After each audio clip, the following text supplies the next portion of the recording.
Kryetari i Partisë Demokratike Sali Berisha komentoi betimin e ministrave duke cilësuar ceremoninë qesharake, pasi sipas tij anëtarët e rinj të kabinetit janë bashkëpunëtor të ish-zëvendës kryeministrit Belinda Balluku. Në një konferencë me gazetarët, Berisha akuzoi edhe kryetarin e shtetit Bajram Begaj që firmosi dekretimin e ndryshimeve në qeveri.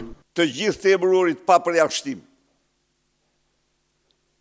janë të lidhur një me njëmi fije me korrupsionin më të lartë qeveritar. Kanë firmat e tyre në aferat e mëdha korruptive të vendit, sot më shumë se kur. Bajrami i presidencës u bë haram i presidencës, me firmat që vendosi, me mungesën totale të guximit për t'i hedhur poshtë propozimet.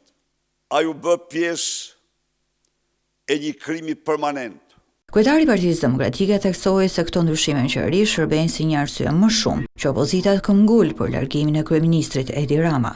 Data 12 është data e kryeministëve paqësor shqiptar, në të cilën ata do mblidhen para parlamentit për të kërkuar largimin e menjëhershëm të Edi Ramës.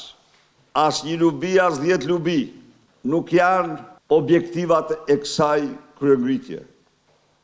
Objektivi i saj është largimi i Edi Ramës me urgjencë nga pushteti. Protesta e opozitës në 12 mars do zhvillohet para parlamentit, pasi në seancë pritet votohet kërkesa e SPAK-ut për arrestimin e ish numrit 2 të qeverisë, Belinda Balluku.